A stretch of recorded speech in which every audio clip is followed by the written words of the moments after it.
recording there. Welcome, everybody. Thanks so much for joining us today for our lived experience webinar. We're really excited to talk about this very important topic a little bit. For some of the questions that were in the chat, yeah, the mics are turned off and the cameras are turned off right now. I want to encourage everybody to drop questions or talk in the chat as much as you wish. We're going to try to keep on top of those things. And while we might not see your stuff right away, depending on how quickly they come in, I know I was missing stuff as people were introducing themselves. We will try to go back and see them all as they happen a little bit later. So yeah, feel free to do that.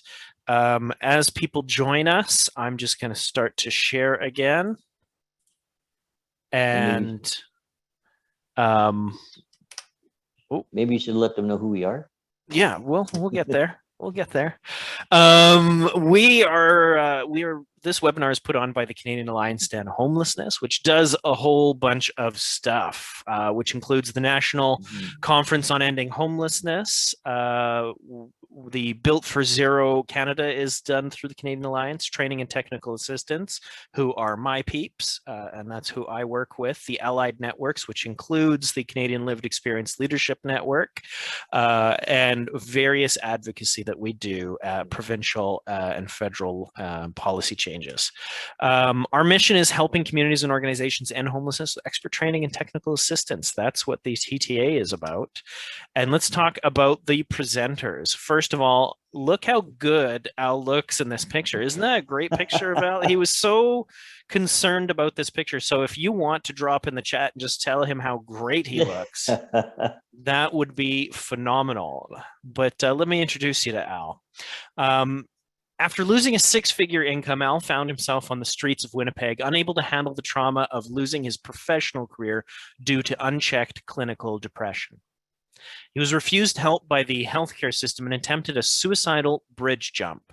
Al finally got help and, after recovery, has dedicated his life to the homeless, vulnerable, and those in poverty.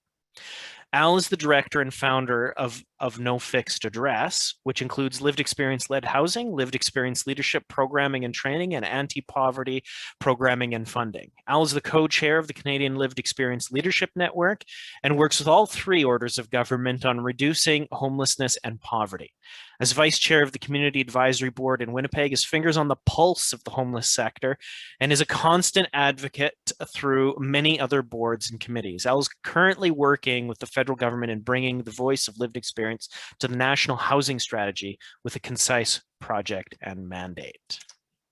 And this is me. I am a Housing First trainer with the Training and Technical Assistance program of Canadian Alliance to End Homelessness. I'm a passionate advocate for ending homelessness with a focus on lived and living experience, trauma-informed practice, harm reduction, critical time intervention, teams case management, systems design, and model fidelity. A person of lived experience and frontline experience, I bring my love of data and systems to this work, always advocating for the greatest possible impact for those participants and community members that we serve.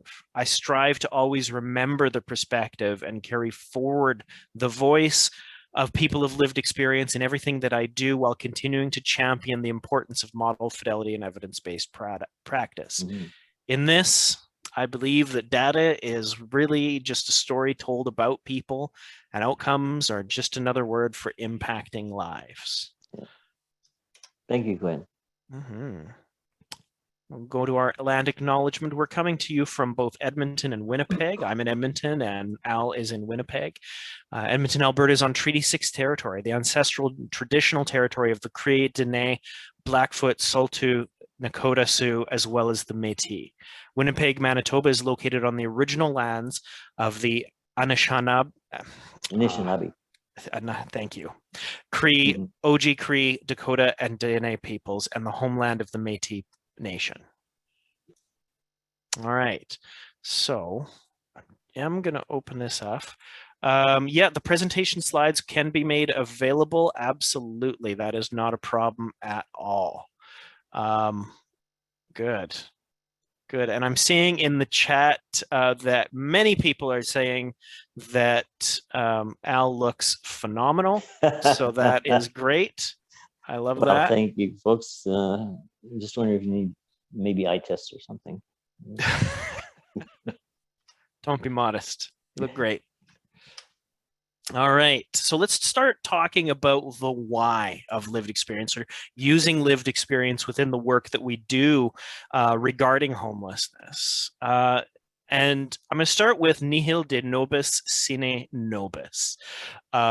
For two major reasons. One, this is a critical concept to understand about why lived experience is important, but also because in another life, I was going to go into a career as possibly a historian. And so I had to learn some dead languages, which included some knowledge of Latin. And if I don't use it occasionally in a presentation, then like 10 years of my life and $100,000 is a waste. So that I'm going to use right there. Yeah, good. And it means nothing about us without us. Thank you. Right. And that concept is actually started in Central Europe in various political institutions as one of the underpinnings of Hungarian political theory.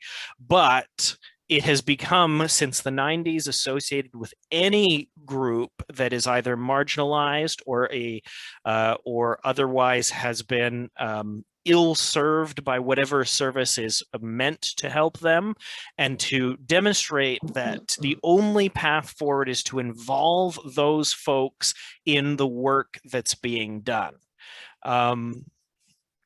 It is a critical and ethical imperative that nothing done to or for any group, particularly people of lived experience, is done without without them being informing the work and participating in the work.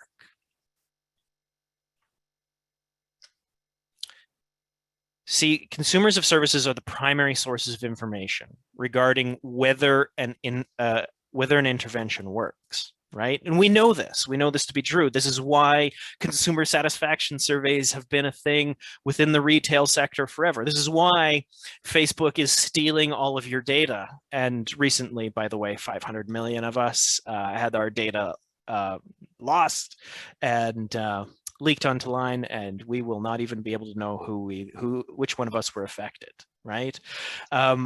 But it's the reason we are the product, right? We, the consumers of services, are the primary source of information regarding whether an intervention works. If you want to know if your intervention works, you need to know from the people who are using it whether or not that intervention is working, right? And there are many ways to do this, right? Yeah, I see in the chat, reminds me of Tommy Douglas's book, Mouseland, Can't Have Cats Making Policy for the Mice. Absolutely. That is exactly what nothing about us without us means. But yeah, as a source of information on whether or not your service is doing well, you cannot top the consumers of that intervention.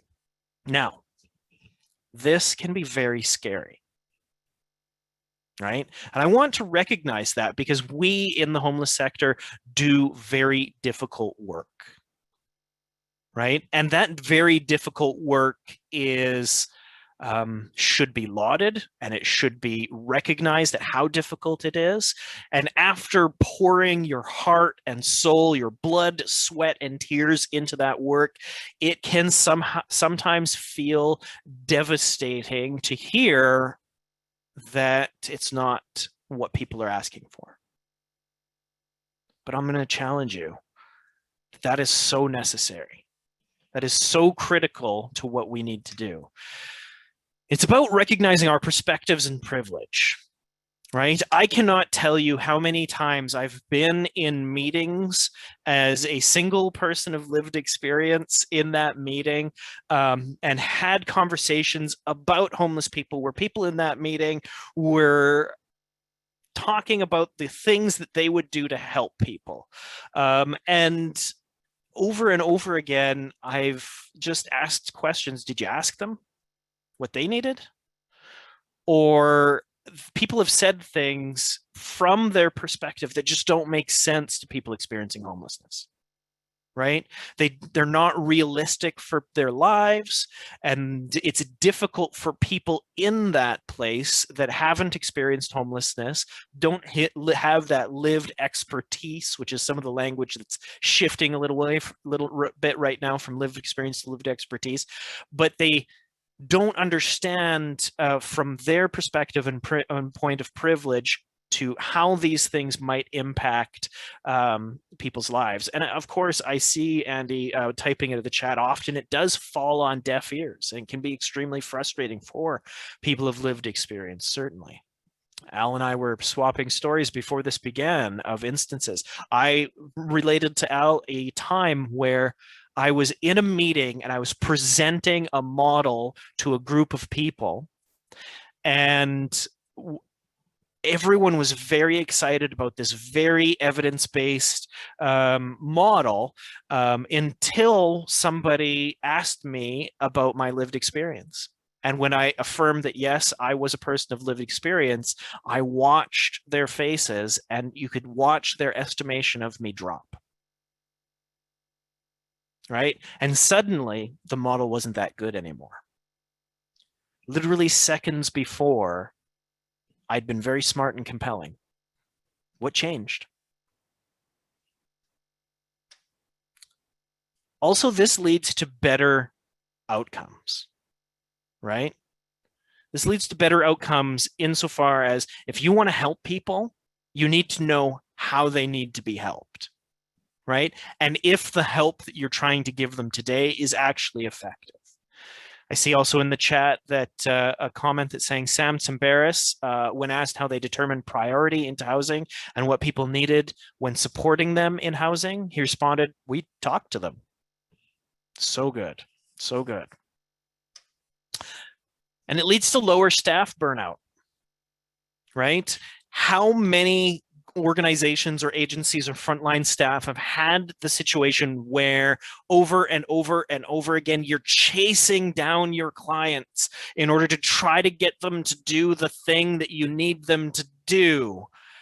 That happens a lot less frequently and is a lot less frustrating if the person you're trying to work with is bought in, right? And they buy in when you're helping them the way they need to be helped. So frontline. So this is a picture of some lived experienced integration, right? We have the agency's staff up there at the top of the boat, and then we have lived experience people down there doing all the work as everyone else watches, and then they pat themselves on the back for being so great with lived experience people. This is not the model. We want to beware in frontline work with people of lived experience about tokenism or symbolic roles, right? Roles where they don't have any actual impact on the work, or where we just check a box, right? We have one person of lived experience on this board. We don't listen to them, and we don't take anything they say seriously, but they're there. So we check a box, we pat ourselves on the back, and we move on. Integrating lived experiences is not about that. Okay. Got some more stuff in the chat. Very similar to going to a conference on women's issues and having only men presenting everything. Oh my goodness. How many times have we seen that? Such diverse panels. We have white men with beards and white men without beards, right? Yes. Setting up a program without lived experience involvement is both disrespectful and a waste of resources. I could not agree more. Absolutely. Okay, good. All right, and then let's talk about peer support workers. We've been talking about peer support workers in the movement for the last few years, and they have been integrated into frontline work in some degrees. But I want to challenge you. First of all, reach out to people like Al and his organization, and they can tell you how to integrate peer support workers exceptionally well in way more detail than we have time to do here on our webinar. But let me tell you about how to integrate those things. Pay them and pay them well.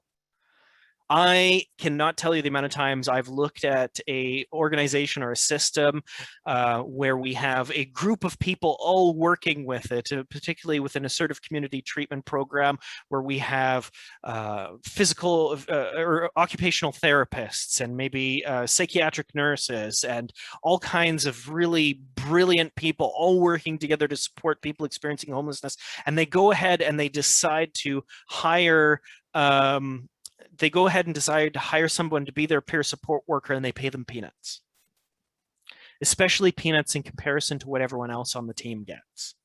How impactful do you think their voice is in that room? How valued do they think they are? Now, that is not a perfect way to indicate value, but in our society, we often indicate value in these kind of structures with dollars, right? Do you or do you not value the expertise they're bringing to your team? Right?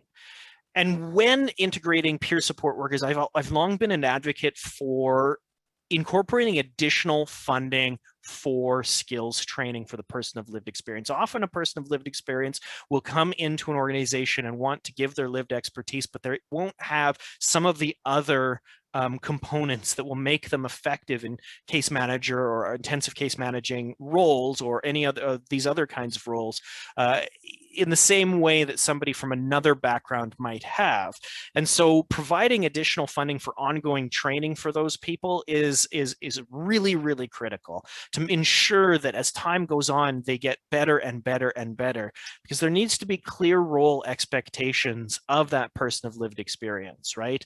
I am not a person who says the person of lived experience should have a separate set of expectations. I think they should have the same expectations of professionalism and work that everybody else on the team has. And I think that they're capable of it. Now, occasionally they might point out that what you think is professionalism is actually your privilege showing, but that's a good conversation to have, and it's exactly why you hire them. Absolutely. Okay. Okay, lived experience are worth gold, and some of us has been an education from childhood. Absolutely. Money talks. Absolutely. Always someone who does not have any lived experience as a supervisor. Ooh, that's an interesting thing. It's not something I was thinking about when I was doing this, but that is an interesting point to be made. Well, Quinn, we are making strides in that direction. Yes, we are. Yes. Good. And team integration, right? Before you hire a peer support worker, you want to think about exactly how they're going to be integrated to the team. You don't just add the person with no idea how they're going to do their work with every other member. A peer support worker is best served when everybody already knows what they're going to be doing and how they're going to integrate into whatever role they're having. And so please make sure to do that. And in addition to this, as far as peer support workers go, there's also an additional recognition of existing lived experience on your team, right?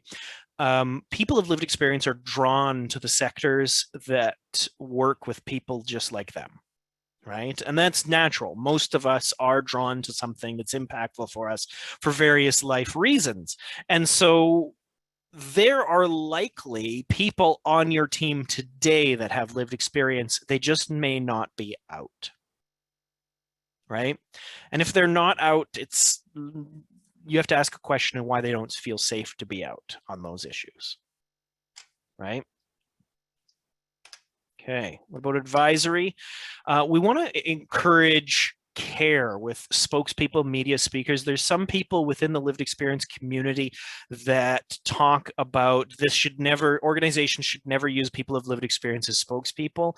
I'm not a person who fully agrees with that, but I want to be absolutely clear that these people need to be paid.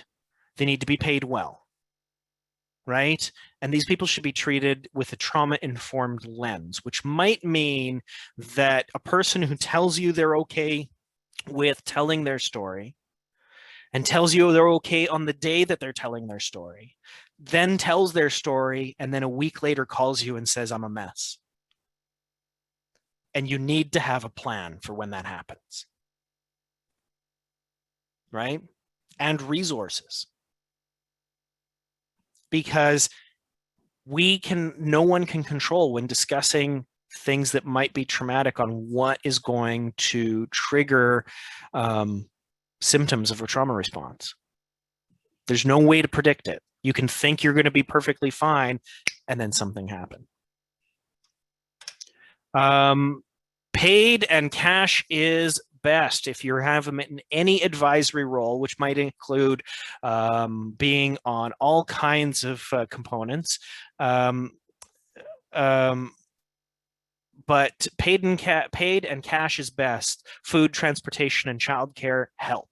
Remember that if you're asking people for their opinion or for their advice on policy or sitting on committees or sitting on boards, that often people of lived experience will also have the additional problem of being and living in the living experience of poverty in that moment. And so barriers that might seem small to you might seem quite large to them, and that can be a barrier to involvement. And taking the extra step to ensure that those barriers are taken care of, and ask them what additional barriers would help them to be able to be involved, that is very, very important. Okay. Just check the time. Okay, we're good. Complaints process, lived experience integration and advice. If you want to find out more about your agency than you've ever found out before, I always tell people to invite a group of people that are actively using your services, present what your complaints process is and dispute resolution process is to them, and then ask them how they feel about it. You will learn more about your agency during that conversation than you will have ever learned in any other way. I'll tell you that for sure. And in fact, one of the things that I want to suggest is not only doing that, but really thinking about what kinds of things they're telling you. And often I hear from people of lived experience that they want another person of lived experience to help them through the process of complaints, to help them to navigate that, and also to help them feel better about the power disparity between agency or worker and client. It's important with advisory to have action and evidence of action. If they're telling you that something needs to change, you should show them how you're working on changing it, right? And incorporating them into the policy and process review, right? Taking new policy, taking new process, taking new funding decisions to a group of people of lived experience and talking to them about it and getting their feedback on what they think about those things is going to be very, very important. They should have the ear of your leaders. This is not something that should be shuffled off to somebody in your office that can hardly get a meeting with your leader to begin with to deal with, right? The leaders within your organization should be integrated into any advisory process with people of lived experience, and those people of lived experience should be able to get a hold of them. About leadership, let's talk about our governance structure. Yes, including the board. People of lived experience should be integrated into every aspect of your governance structure. And what I don't mean by that is I don't mean you wrote it in your documents. I mean they're there. I mean that they are integrated well so that their voices are being heard, that it's meaningful membership, that it's multiple members, not a token presence, not, hey, you know what, we've added one person to every board, we're good, right? Multiple members is very, very important also because often the people of lived experience have pressures on their lives that will cause them to not be able to make every meeting. And so if you want to ensure representation of people of lived experience, you want to have multiple members to increase your chance. You want intentional input on the 3 Ps, policy, planning, and process, right? And identified leaders, both and broad validation from your people of lived experience. Identified leaders are the people that are going to be on your boards and on your committees and working with your complaints process and that you're talking to on a regular basis. Broad validation can be done via phone calls, surveys, etc. Both of those are important in trying to figure out what people of lived experience are looking for within your organization. So I'm going to stop sharing here. We do have a lot going on in the chat, and I do want to acknowledge that a lot of that's going on. I'm going to check it here in a few seconds. I haven't been able to keep up on it, but one thing that Al and I talked about as we were planning this is the importance in lived experience community of story. Now, I think we both agree that often people of lived experience get bogged down in their own stories, and it becomes cyclical. But that's not the same thing as not being valuable. And so both Al and I wanted to share a little bit about ourselves as people of lived experience. Now, most people that I talk about my time of lived experience, they know I'm a person of lived experience. They know that I had several years of homelessness as a youth. But I keep for both them and myself some emotional distance between what it was like. And in my experience, I grew up in a very traumatizing household, one with extreme violence. Violence to the level where I have health problems from that violence to this day. This led me to homelessness because I left my home at 12 years old to go onto the street, to do anything, to survive, because that was easier to deal with than what I was going on at home. And my time out on the street had a lot of things, which includes violence, which includes victimization. It includes drug use, heavy drug use. And I have, again, health problems to this day from that time. I reached out for help over and over and over again. And what I saw over and over and over again was no one wanted to help. Most popular response, just go home.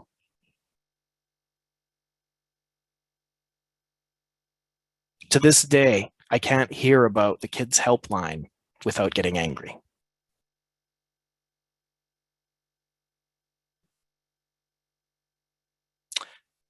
This drives the work that I do to this day, because I don't want that for other people. Now, that is part of my story. Now I'm going to hand it over to Al. Thanks, Quinn. Really impactful there. I appreciate all that you said about the peer engagement piece. Means so much for people to understand what it takes and the toll that it takes on people with lived experience who are confronted with people who do not understand. And I know we've both been through that. And I appreciate your analogy or your story about the person who, when you told them they had lived experience, like the face just changed. And that happens to us very, very many times. As Quinn and I talked about, he was going to end his segment with his story, and I'm going to start my segment with my story. Then add in pieces as to how people with lived experience can rise above all of the abuse, if I can put that word in, disrespect, and get to a place where we actually become a voice in the country for lived experience. I have kind of lost my screen here. Can you hear me there? I hear you, but yeah, we lost your screen. No, oh man, I don't know, something happened on my picture here. See if I can get this back.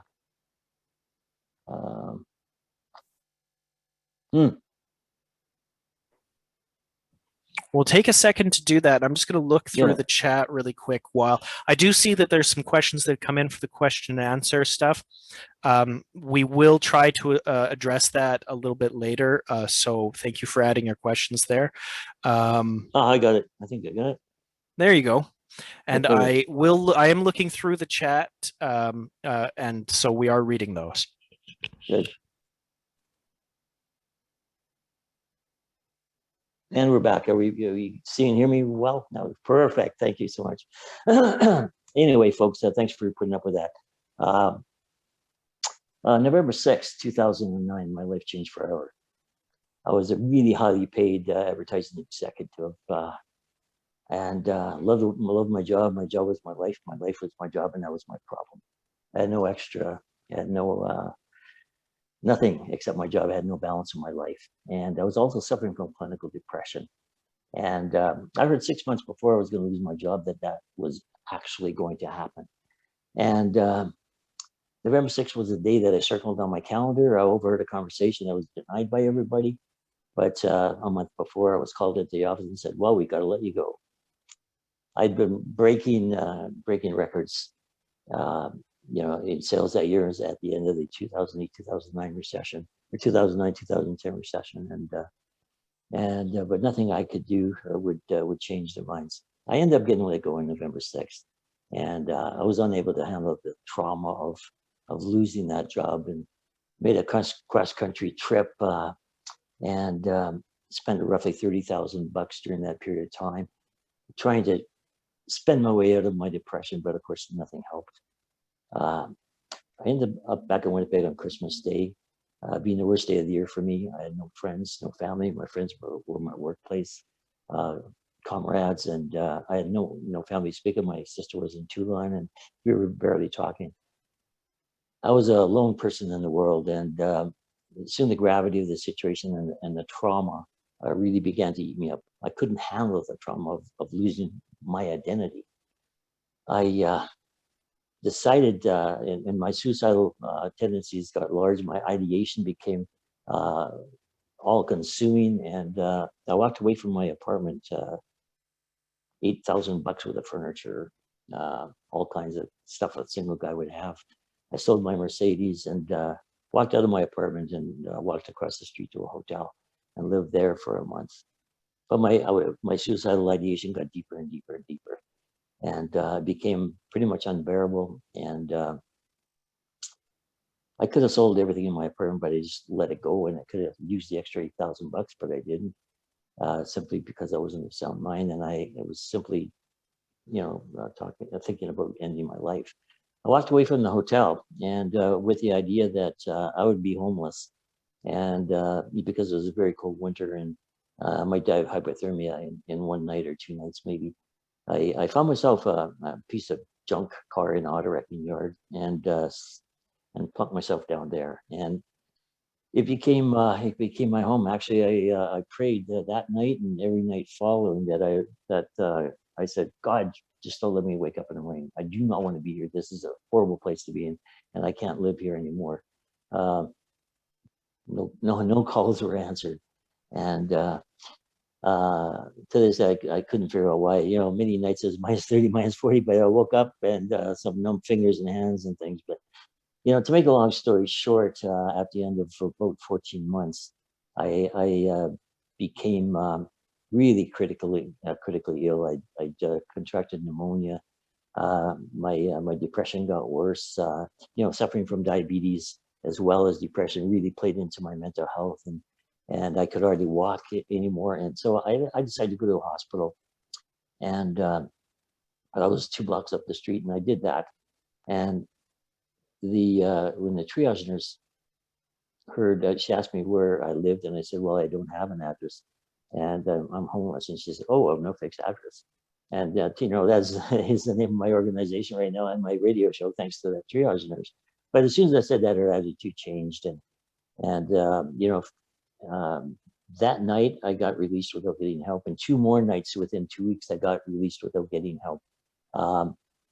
The second time I was around, the psych nurse came in and threw me a sandwich. The third night, The third time I went in, within 2 weeks, the doctor came in finally because I guess they wanted to get rid of me. I was becoming a pain in the butt for them. And the doctor says, well, I could give you help. I could give you a room in the hospital. I could give you a room get you to the crisis stabilization unit. But I'm not going to. You have too much to live for. I said, what are you talking about? I'm a person living in a car. I have nothing to live for. My health is a major issue, and you're not going to help me. And he said, no, you have too much to live for. I said, why? Because I look different than all the other people in your waiting room. He let me go. 17 hours later, I went back to the car I was sleeping in. 17 hours later, I jumped off a bridge to take my life. I'm here today. Somebody was looking after me. I'm not a swimmer. I touched bottom, and when it came up, I didn't gulp water, and I wondered about that for months. When I landed on shore, I found a couple of encampments, and this was my first actual experience with people who are actually homeless. And I did not consider myself homeless at that time because I was in crisis, sure, but I wasn't like those people. But at that particular moment, I realized I was like those people. I was those people. And I slept on the banks of the river that night and went to another hospital the next day and was treated with the same disrespect. And as some of you people out there, I know a lot of folks that are listening today are people with lived experience. I'm sure you've been through this as well. But I received the same disrespect that I received at the first hospital. And and the psych nurse said, well, you can see a doctor, but it's going to take 4 or 5 hours. It took half an hour. And she actually did put me into a crisis unit. But everywhere I went, people kept saying, Al, you got to work on things. Al, you got to work on things. Al, you got to work on things. And my response to that is, don't you know that people who are homeless don't have anything to work on except surviving 1 minute after another, 1 minute after another, one step after another, 1 hour, and making it through a day without actually coming to harm. I ended up getting funny, getting sent to crisis stabilization unit. I was there for 3 days, but 3 days after 14 months on the street is nothing. I ended up going back to my car and slept low for 24 hours, never ate a thing. I ended up trying to make my way to another hospital, and eventually I found enough change to get there, to take a bus. And I was met with a whole different set of circumstances. The triage nurse was friendlier. I finally did get to see a 24 hours.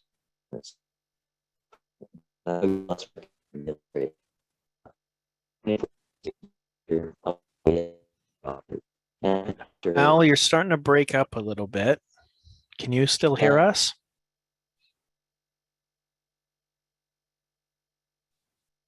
We'll give Al a few seconds to reconnect. Can anyone else hear him, or is it just me that's having the problem?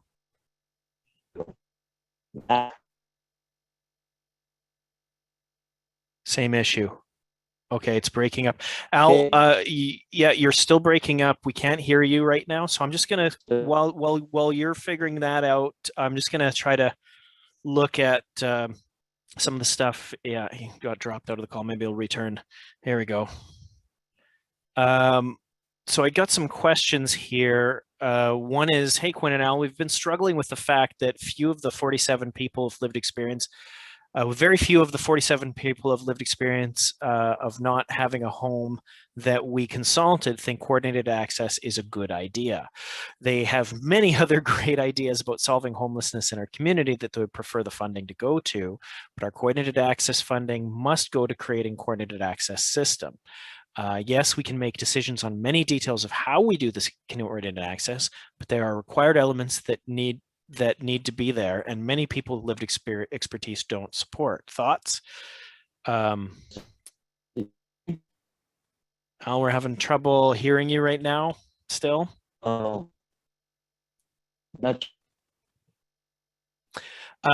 think that for me, the thought is that I think we can expect a lot from people who have lived experience and lived expertise and living expertise, insofar as we can explain we have to implement coordinated access. So how do you think we should implement it in a way that's going to make it as effective as possible, right? And frame the feedback that you're seeking in that way.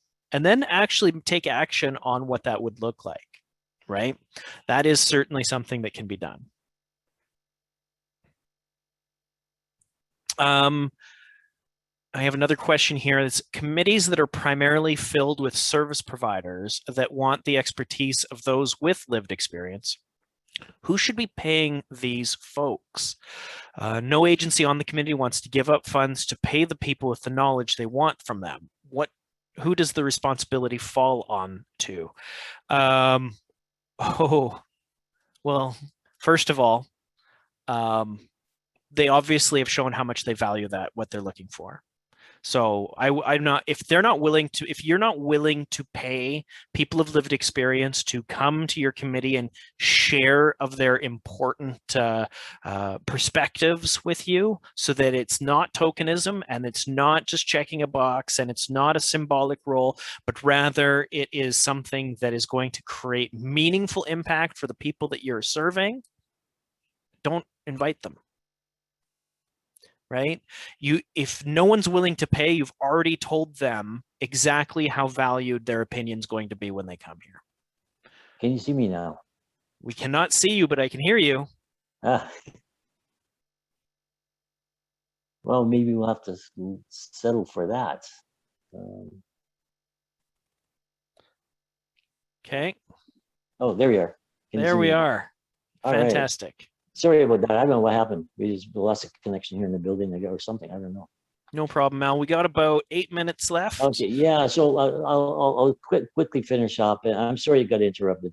But you know, I was really helped by the doctor at St. B. She said to me, Al, you've been here. They couldn't help you, wouldn't help you, or did not want to help you. But today, I am going to help you. And she says, you lost your identity. And my identity was wrapped up in my job. And she said, you've fallen off the edge of the world. You don't know where you are. You don't know who you are. And you don't know how to help yourself. But today I'm going to help you. And she said, you're going to become a better person. You're going to become a stronger person. And you're going to become the person you always wanted to be. Like, where do those words come from? You know, we need to be buried of those words. But, you know, where do those words come from? And you know, to give hope and sustain, words of sustainability, words that sustain life. And she says, but it's not going to happen today. It's not going to happen tomorrow. It's not going to happen next year. Not even going to happen in 2 years, but someday you're going to get there. You are going to be who you want to be. And I still struggle with that today because, you know, we have too many faults and we'll never get there. But, you know, she sent me to the Salvation Army, and I spent another 14 months there. And long story short, I began to volunteer for an organization called Mumway, which is the at-home stay swell arm, the housing first arm of Mumway. And my first job, after being there volunteering for 4 months, my very first job was as an intensive case manager for the at-home stay swell program. And that is where lived experience really played a role, and I began to learn about lived experience, how important it is.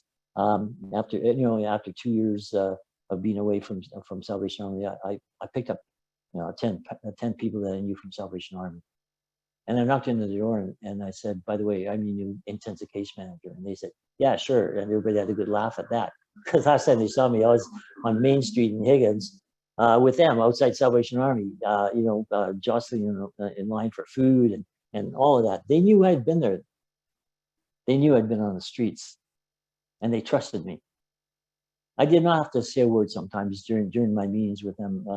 Every week, simply because if they needed silence, I gave them silence. If they needed encouragement, I gave them that. Lived experience plays a major role, and I got people to engage, and I got people to come to the drop-ins and engage with family and move forward. And that's what lived experience can do, because there's a trust factor that comes in with lived experience. And so, if you are an organization that needs to step up and engage your participants better, do that. Hire a person with lived experience, bring them in, and Quinn and I can talk to you about how to do that and who to select, and it's called peer engagement, And this is kind of what we do here. And it's really, really, truly important. But there's a flip side to that too. You know, I ended up working at the University of Winnipeg in research in the second phase of the homestay swap program. And unfortunately, you know, we were interviewing people like me who did not get housing. I was interviewed at Salvation Army for housing. I never got housing. I was one of those that they conspired against to give housing. And you know, my role there was, as the lived experience person, was to sit at the table and interview people and give them a sense of comfort when the researcher was doing the interviewing. And you know, we were able to conduct a lot of interviews because of lived experience being at that table and getting people to open up. And you know, I went on to another organization, became a peer support worker. And here's the downside sometimes to lived experience. You can I was able to get people to move forward again, as I had in my first job, and get them to engage. But I was called one day, and I won't say the organization, but I was called into the manager's office one day, and said, "There's talk that you're bribing the participants. There's a rumor that you're giving them drugs and alcohol to get them to do things." There's a true misunderstanding what the value of lived experience is. And I said, "Are you kidding me? You don't pay me enough." And I would never, ever, ever do that and put people in harm's way. But again, you know, there's an undervaluing of people with lived experience. We can do things. Give us a chance. Give people with experience a chance. We can do things. But you know, when you integrate a person with lived experience into your organization, you may not understand what they say. You may not understand what they do because they talk a different language, and they act a little differently as well. You know, I went on to become a trainer with the Canadian Alliance on Homelessness, as Quinn is today, on peer engagement, and it was a true experience. Traveling the country, talking to organizations as to why you need me, why you need Quinn in your organization to actually move people forward and to make your organization stronger. And when I left there, I formed my own programming, and we talk about taking a step further and putting people with lived experience in strategic positions.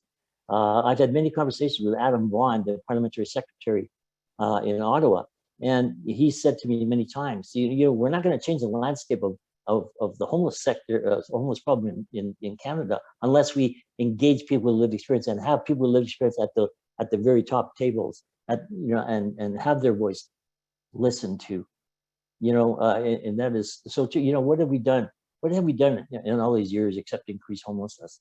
We need more voices of lived experience at those levels. We have the intimate knowledge. You know, we are the truth tellers. We are the knowledge keepers when it comes to homelessness. We've been there. We know the intimate details of that. And I use the analogy sometimes that we are the color man during the broadcast.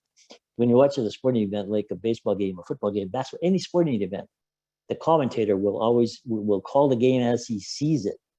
But the color commentator is a person who's lived the experience, either a player or a coach who's been there and done that. He knows the intimate details of the game. He can tell you why that play happened. The person calling the game will say that it happened, but the person, the color person, will tell you why it happened, why that mistake was made, how you can fix that mistake, why the coach did this. And that's really, really important to know. You know, we're the sidekicks, you know, but we need to be right there with you, with the people who do not have lived experience. The best solution is a master's degree or a PhD with a person with an LE. We need that LE behind the person name. It means just as much. There's a lot of disrespect that goes on, and why we need to be at tables is, here's an example. We were working on getting during the COVID, we were working on getting non-essential items deemed essential, like pay-as-you-go credit cards, because they're really, really important for the shut-ins and for the people living in poverty. And one of the people on the steering committee piped up on Facebook and says, "Well, I'm really, really happy with the way things are. We don't need these essential things deemed non-essential things deemed essential, because I can do this from home." Pardon me, but a person with lived experience, I had to correct her on Messenger, because a person with lived experience would never say something like that. A person with lived experience is person-centered and understands the problem and understands what anybody is going through that has lived experience of homelessness or poverty. we are kind of the gatekeepers and the conscience of people dealing with issues of homelessness and poverty. It's really important that our voices are heard. That person back in the hospital who was broken down in the psych ward for a month, could not put two words together. When I was there, I was dreaming and hoping, I carried hope that someday I would be able to speak to the powers that be at the Winnipeg Regional Health Authority. 4 years later, I stood in front of 147 department heads at Winnipeg Regional Health Authority, and I told them that they screwed up. And I talked to them about health equity for everyone, especially the homeless. I talked to them about the change in the culture of the healthcare system towards the homeless. There are so many things that we as people with lived experience can do to make a difference.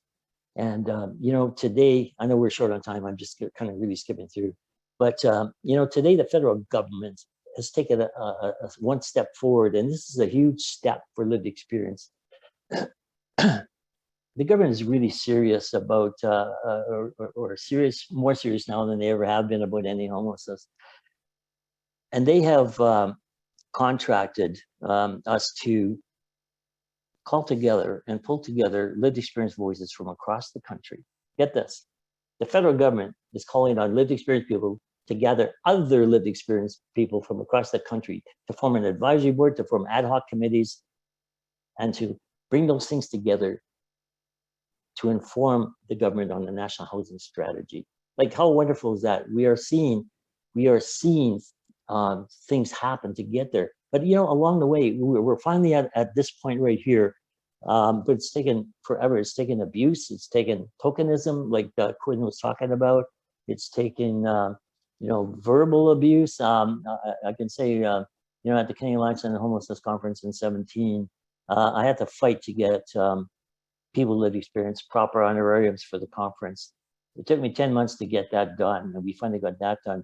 But then they didn't want to pay us the honorariums up front. They wanted us to come back every single night and collect our honorariums because they thought we'd leave. And pardon me, how little respect does that show for people who live experience? You are making us collect our money at the end of every day. We finally got that straightened out. But then after that, on the opening plenary at lunch, the same person who had the fight with steps up to the podium and says, welcome all people who lived experience to the conference. Make yourselves at home and all that. And but he says, don't go to Portage Avenue. Don't go out and see shops and visit shops and stuff. Don't go shopping. You're supposed to be here. You're here to learn. And pardon me, but my question to that is this not a knowledge exchange conference where you are here to learn from us as well as us to learn from you? People with lived experience listening to us today know exactly what I'm talking about. And the battle that's taking first, there's tokenism, then there's first being put at the table in the first place, then there's tokenism at the table, and then there's honorariums to fight over. Finally got honorariums, then we got decent honorariums, and then we finally got our voices heard. And today we are making steps forward in the lived experience, but it's taken time. And what we have to do is for people to realize our value, and that's a real shame. But it takes time. And what we have to do now, for those of us that can do it, it's up to us to create uncomfortable situations.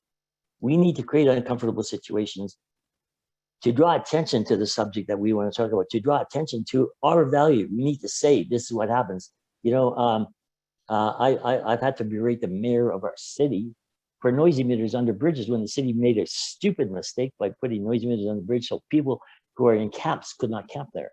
We need to do those kinds of things. And for those of you who are listening, who have the voice and have the courage to do that, by all means, go ahead. And for those of you that don't and are sitting there just in your growth of lived experience, don't worry about, you're going to get there. But be comfortable with who you are as a person with lived experience, and do not be discouraged by the discouraging remarks and tokenism that you might feel. I always talk about maternal speak, because a lot of people, when they speak to homeless people, people experiencing homelessness, when people speak to people with lived experience, they speak like this. Yeah. They speak to people who are like they're 15 years old. And when I do training, I spend 2 hours just building respect, and that is a really, really disrespectful thing to do to a person, is to speak to them like they're 15.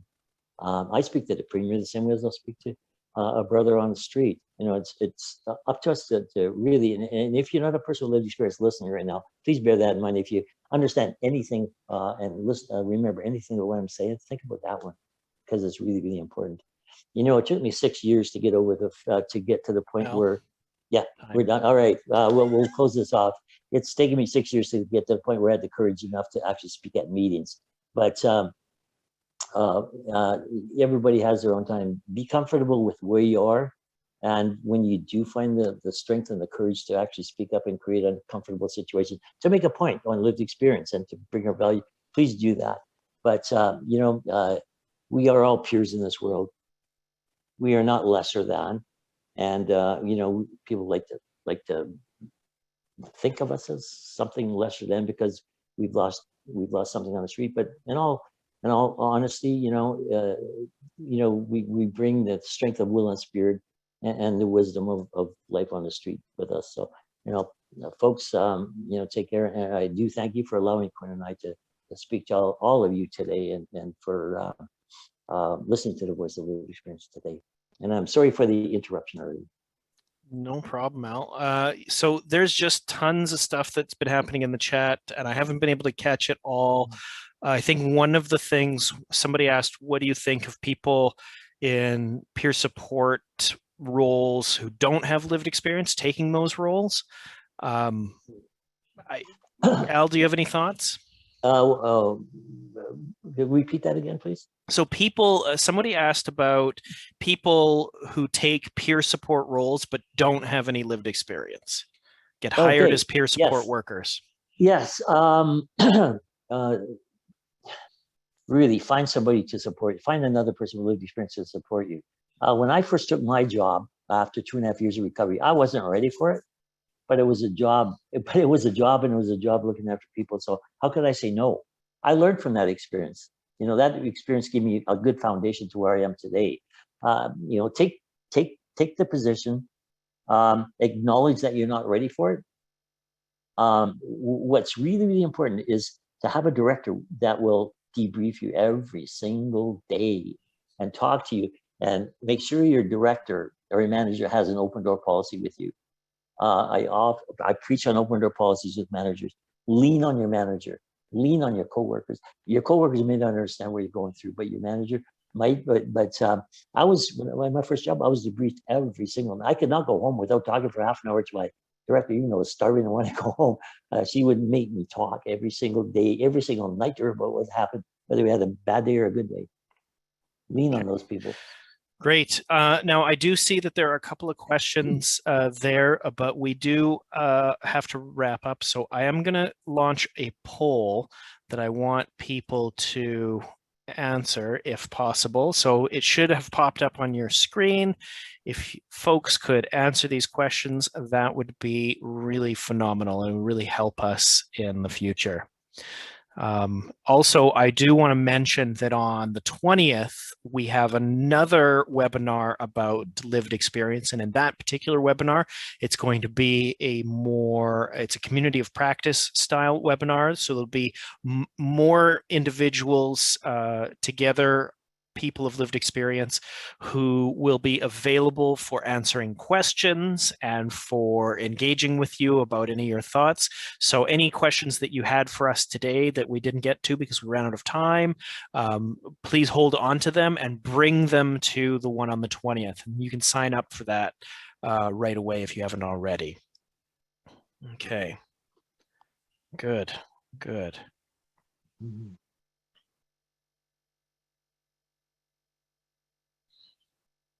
Excellent.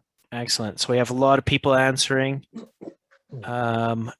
And I guess as people are filling out the polls, I just want to thank you all for coming today. Both Al and I were very excited for talking to you about this today, and I just apologize for really the appreciate interruption. Technology, man. I'm not sure what Technology. happened there, but we got it fixed. It's fine. I'm sure it's fine. Okay, we'll just end the polls. Okay, fantastic. Thank you so much. I really appreciate everyone coming out today. I'm going to stop the recording and end our webinar. I really appreciate all of you. And I'll just leave you all with this. Nothing about us without us. Yes, no truer words. Absolutely. Thank you, Quinn.